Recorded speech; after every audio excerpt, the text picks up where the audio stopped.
Que la grâce du Seigneur Jésus-Christ, l'amour de Dieu et la communion du Saint-Esprit soient avec vous tous. Amen.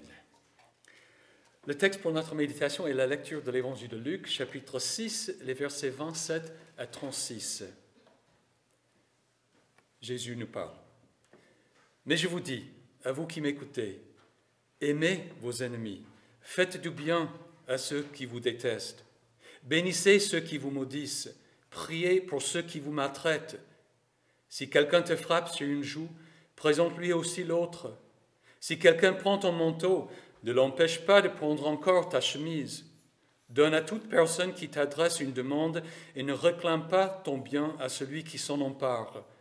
Ce que vous voulez que les hommes fassent pour vous, faites-le vous aussi de même pour eux. Si vous aimez ceux qui vous aiment, quelle reconnaissance en avez-vous ? En effet, les pécheurs aussi aiment ceux qui les aiment. Si vous faites du bien à ceux qui vous font du bien, quelle estime en avez-vous ? En effet, les pécheurs aussi agissent de même. Et si vous prêtez à ceux dont vous espérez recevoir un retour, quel gré vous en sait-on ? En effet, les pécheurs aussi prêtent aux pécheurs afin de recevoir l'équivalent. Mais aimez vos ennemis, faites du bien et prêtez sans rien espérer en retour. Votre récompense sera grande et vous serez fils du Très-Haut, car il est bon pour les ingrats et pour les méchants. Soyez donc pleins de compassion, tout comme votre Père aussi est plein de compassion. » Voici l'évangile du Seigneur. Veuillez vous asseoir.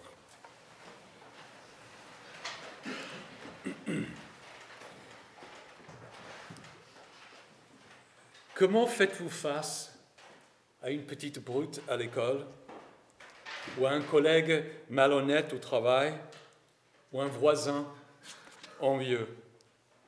Beaucoup de monde dirait qu'il faut combattre le mal par le mal, œil pour œil et dent pour dent. Faites aux autres comme ils vous font. Si vous avez de temps en temps adopté cette approche, a-t-elle bien marché? Peut-être à court terme, mais à long terme? Le problème, bien sûr, est que cette approche ne voit pas plus loin que l'immédiat et ne suit pas de but ou de principe plus noble que celui de satisfaire à ses propres désirs. Jésus suit et nous enseigne une approche entièrement différente à ces problèmes. L'histoire de Joseph, dont nous avons lu un tout petit peu, est peut-être le meilleur exemple de son enseignement dans toute la Bible. Joseph n'a pas fait face à une petite brute à l'école ou un voisin indiscret. Il a fait face à ses propres frères qui ne l'avaient pas tué pour la seule raison qu'ils ont pu profiter de lui en le vendant comme esclave. Selon la justice du monde, Joseph avait tous les droits de les emprisonner, voire de les tuer lorsque plus tard ils sont venus auprès de lui pour acheter de la nourriture. Du moins, Joseph aurait dû faire d'eux des esclaves. Mais Joseph aussi était conduit par un principe bien différent que celui de rendre le mal pour le mal. Il savait que Dieu se servait de lui pour préserver son peuple. Du coup, Joseph répond avec amour envers ses frères. Maintenant, ne vous tourmentez pas et ne soyez pas fâchés contre vous-même de m'avoir vendu pour que je sois conduite ici, car c'est pour vous sauver la vie que Dieu m'a envoyé ici avant vous. Voilà 2 ans que la famine dure dans le pays, et pendant 5 ans encore, il n'y aura ni labourage ni moisson. Dieu m'a envoyé ici avant vous, pour vous permettre de subsister dans le pays et pour vous faire vivre en vous accordant une grande délivrance. Je pense que c'est l'apôtre Paul qui a bien décelé le principe ici et dans toute la parole de Dieu. Ne te laisse pas vaincre par le mal, mais sois vainqueur du mal par le bien. C'est ce que Joseph a fait. C'est de quoi Jésus parle dans les évangiles.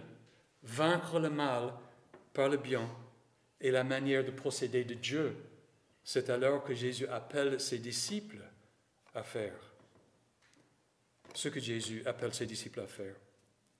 Mais je vous dis, à vous qui m'écoutez, aimez vos ennemis, faites du bien à ceux qui vous détestent, bénissez ceux qui vous maudissent, priez pour ceux qui vous maltraitent.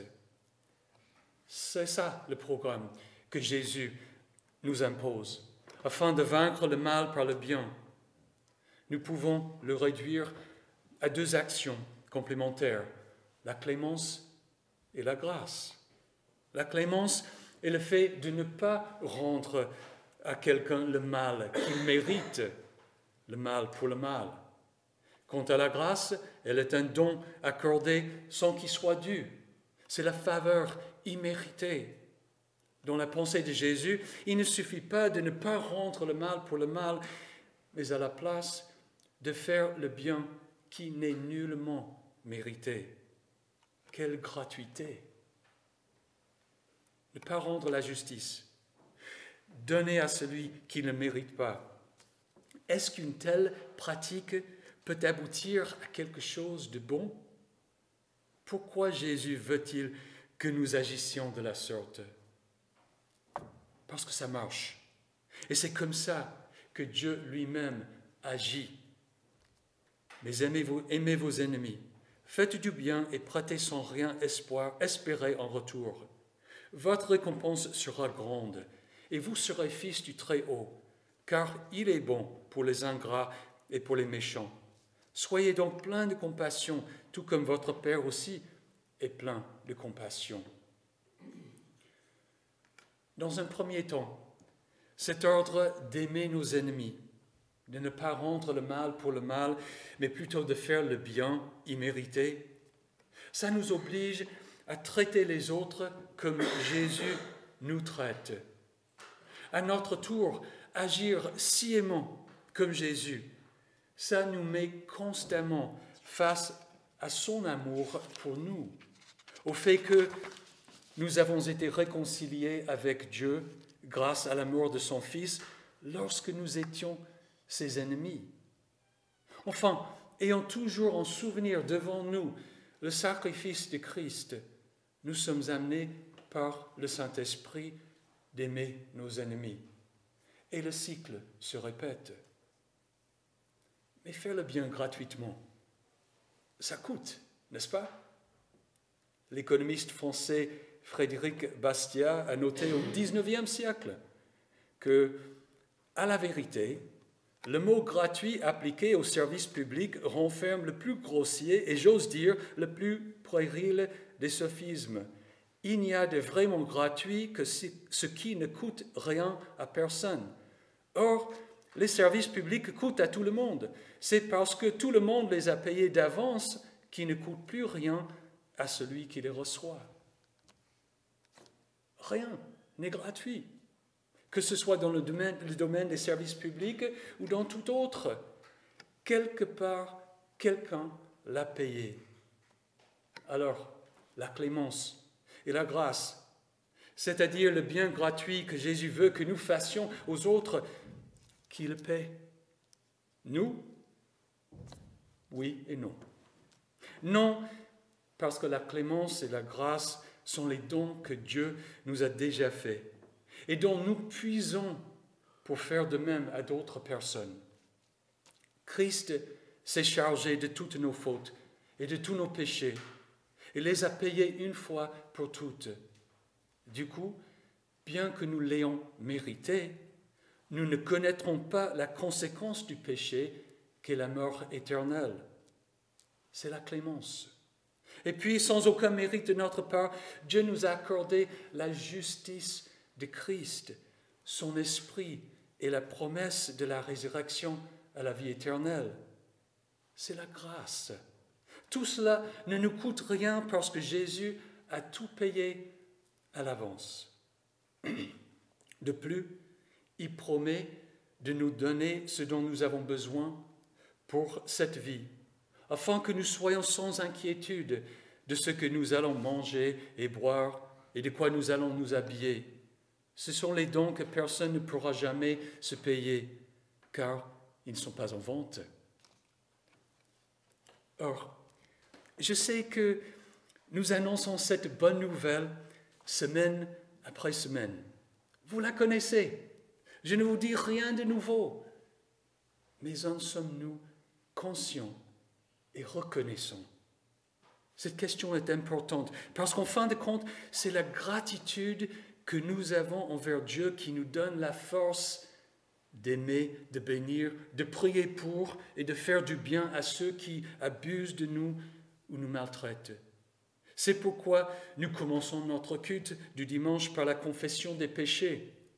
Je n'aime pas dire que je suis pauvre pécheur, que j'ai péché contre Dieu et mon prochain en pensée, en parole et en acte. Mais c'est la réalité qu'il me faut rappeler pour que je rende au Seigneur la gloire et la reconnaissance qui lui sont dues et pour que je pardonne à mon prochain. Alors, ce n'est vraiment pas à nous, de payer la clémence et la grâce que nous devons faire à d'autres personnes. Jésus nous les donne, puis nous fortifie pour que nous fassions preuve de clémence et de grâce envers nos prochains. Pourtant, on peut dire que nous aussi avons un prix à payer. C'est que nous devons nous confier en Dieu. Nous devons compter sur sa parole, sur ses promesses et sur son esprit au point d'avoir une attitude désintéressée envers nos biens et notre vie.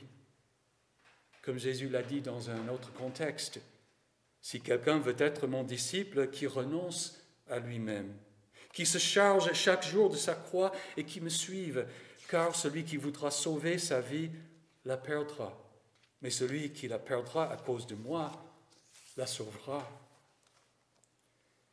C'est cette foi et cette marche avec Jésus qui nous permettent d'agir comme il nous enseigne.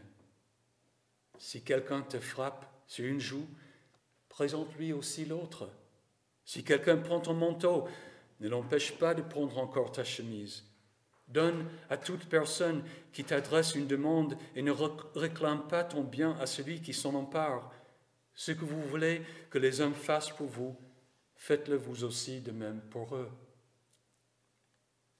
C'est radical et contre toutes les valeurs du monde, n'est-ce pas? Ce n'est pas comme ça qu'on gère son entreprise, justement. Et c'est ça qui nous sépare de la foule, qui signale au monde que nous sommes disciples de Jésus-Christ. Si vous aimez ceux qui vous aiment, quelle reconnaissance en avez-vous? En effet, les pécheurs aussi aiment ceux qui les aiment. Si vous faites du bien à ceux qui vous font du bien, quelle estime en avez-vous? En effet, les pécheurs aussi agissent de même. Et si vous prêtez à ceux dont vous espérez recevoir un retour, quel gré vous en sait-on? En effet, les pécheurs aussi prêtent aux pécheurs afin de recevoir l'équivalent. Mais aimez vos ennemis, faites du bien et prêtez sans rien espérer en retour. Dans le monde réel, peut-on vraiment présenter l'autre joue, donner sa chemise et prêter aux gens sans remboursement? Ce n'est pas comme ça que le monde fonctionne. Je pense qu'il faut reconnaître une distinction. Jésus ne parle pas du gouvernement et de la loi civile. Les forces d'ordre et les profs à l'école ne peuvent faire que clémence et grâce. La loi civile doit punir les malfaiteurs et récompenser les bienfaiteurs afin de maintenir la justice et la paix pour tous. Elle peut accorder une place à la clémence et à la grâce, mais c'est l'exception. Ici, Jésus donne plutôt des exemples du principe qui doit guider notre vie de disciple. Quel est donc l'esprit de son enseignement? Un autre théologien l'a expliqué de cette façon. Entre autres choses, ceci, que la résistance au mal et le refus de nous séparer de nos biens ne doivent jamais être une affaire personnelle. En ce qui nous concerne, nous devons être prêts à souffrir davantage et à nous rendre davantage. Il est juste de résister et même de punir ceux qui nous blessent, mais pour les corriger et pour protéger la société, pas à cause d'une animosité personnelle. Il est également juste de refuser nos biens à ceux qui, sans raison valable, en demandent, mais pour freiner l'oisiveté et l'effronterie, non pas parce que nous aimons trop nos biens pour nous en séparer. Quant à nos sentiments personnels, nous devrions être prêts à offrir l'autre joue et à donner son désir de reprise. Tout ce qui nous est demandé ou enlevé. L'amour ne connaît pas de limites sauf celles que l'amour lui-même impose.